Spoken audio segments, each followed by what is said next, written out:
Hello नमस्कार। आज आपका फिर से स्वागत है मेरे यूट्यूब चैनल में। आज हम कक्षा 8 के पाठ 4 पदार्थ, धातु और अधातु इसके पाठ्य पुस्तक के अभ्यास के प्रश्नोत्तर करेंगे। वीडियो देखने से पहले सब्सक्राइब करना न भूलें। तो चलिए करते हैं प्रश्नोत्तर। पहला प्रश्न है, निम्नलिखित में से किसको पीटकर पतली चादरों में परिवर्तित किया जा सकता है? पीट के पतली चादरों में किसे परिवर्तित किया जा सकता है? जिंक को, फास्फोरस को, सल्फर को और ऑक्सीजन को। इसमें से फास्फोरस, सल्फर और ऑक्सीजन है, ये अधातु हैं, इनको पीटकर चादर नहीं बनाई जा सकती। जिंक इसका आंसर है, तो उत्तर लिख सकते हैं जिंक। अब है प्रश्न नंबर 2, निम्नलिखित में से कौन सा कथन सही है? सभी धातुएं तन्य होती हैं, सभी अधातु तन्य होती हैं, सामान्यतः धातुएं तन्य होती हैं या कुछ अधातुएं तन्य होती हैं। इसमें आएगा सभी धातुएं तन्य होती हैं। तन्यता जो है वो धातुओं का वो गुण होता है जिससे उन्हें खींचकर तारों में परिवर्तित किया जा सकता। तो ये धातुओं का गुण है। तो ये पहला जो क है वह सही आंसर है। आगे चलते हैं प्रश्न नंबर 3 पर। रिक्त स्थानों की पूर्ति कीजिए। ये है प्रश्न नंबर 3। फास्फोरस बहुत डैश अधातु है। इसमें आएगा क्रियाशील। धातुएं ऊष्मा और डैश की डैश होती हैं। ऊष्मा और विद्युत की सुचालक होती हैं। इसमें आंसर आएगा, इसमें आप विद्युत भरेंगे, इसमें सुचालक। आयरन कॉपर की अपेक्षा अधिक अभिक्रियाशील है। यहाँ पर अधिक भरेंगे, ये है आंसर। ये सब आंसर हैं इनके। गै का ये है अधिक। गै का धातुएं अम्लों से अभिक्रिया करके कौन सी गैस बनाती है? Hydrogen gas. तो ये इसका आंसर आप यहाँ से लिख सकते हैं, ये हाइड्रोजन गैस। इसके बाद आते हैं प्रश्न नंबर 4 पर। यदि कथन सही है तो टी लिखना है, यदि गलत है तो एफ लिखना है।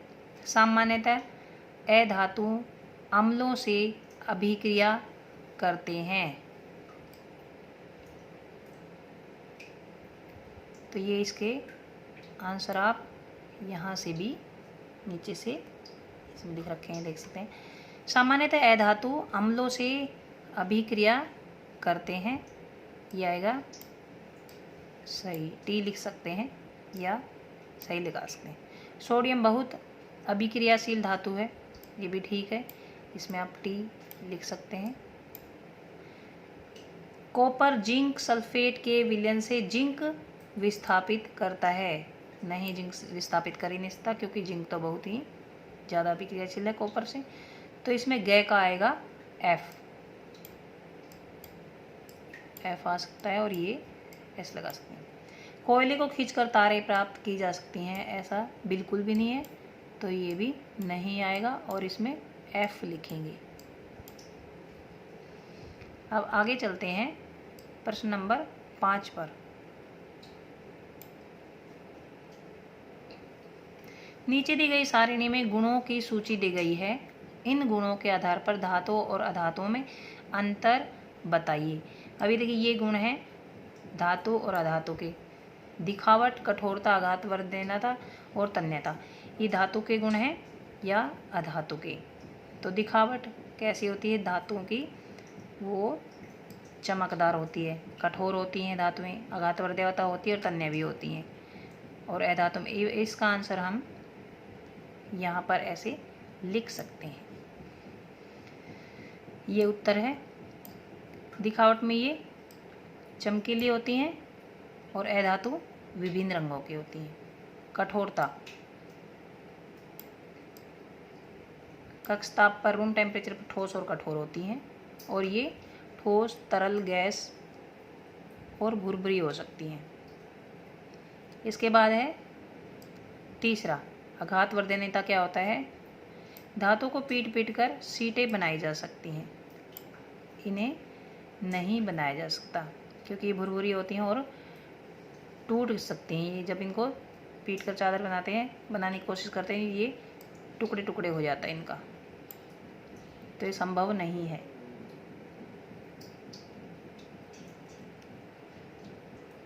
अब आते तन्यता पर। नंबर 4 है तन्यता। इसको खींचकर तार बनाई जा सकती हैं। ये तन्य नहीं होती, अतन्य होती हैं। इसके बाद ऊष्मा चालन। ये ऊष्मा चालन जो है वो, इसमें आप उपस्थित ऊष्मा चालन होता है, उपस्थित की जगह आप संभव भी लिख सकते हैं। संभव है और इसमें असंभव है, इसमें भी ऐसा ही लिख सकते हैं। उपस्थित और अनुपस्थित की जगह संभव असंभव लिख सकते हैं, ये दोनों में आएगा। इसके बाद हम आते हैं प्रश्न नंबर 6 पर। निम्नलिखित के कारण दीजिए। एल्युमिनियम की पन्नी का उपयोग खाद्य सामग्री के लपेटने में किया जाता है। इसका क्या कारण है? क्योंकि ये एल्युमिनियम जो है वो धातु है और इसको पीट कर इसकी सीटें बनाई जा सकती है या चादर बनाई जा सकती है। और इसकी जो ये पन्नी होती है एल्युमिनियम की, ये इसी तरह से बनाई गई है। और जो एल्युमिनियम की पन्नी है वो वायु पानी के साथ क्रिया नहीं करती है, इसलिए एल्युमिनियम की पन्नी का उपयोग खाद्य सामग्री को लपेटने में किया जाता है। ये उसका उत्तर है कै। इसके बाद आता है answer question number 6। Question number 6 का ख आता है। निमज्जन छड़ें या इमल्सन रोड धात्विक पदार्थों से निर्मित होती हैं। निमज्जन छड़ें जो होती हैं वो धात्विक पदार्थों से निर्मित क्यों होती है? ख का आंसर ये है। धातुएं ऊष्मा और विद्युत की सुचालक होती हैं, इसलिए निमज्जन छड़ें धातुओं की बनाई जाती हैं। इसके बाद आता है ग। कॉपर जिंक को उसके लवण के विलयन से विस्थापित नहीं कर सकता। कॉपर जो हो जिंक को विस्थापित नहीं कर सकता उसके लवण से। ऐसा क्यों? क्योंकि कॉपर जिंक से कम सक्रिय है, जिंक ज़्यादा अभिक्रियाशील है, इसलिए कॉपर उसे विस्थापित नहीं कर पाता। सोडियम और पोटेशियम को मिट्टी तेल में रखा जा सकता है। मिट्टी के तेल में रखा जा सकता है, ये पढ़ा है हमने।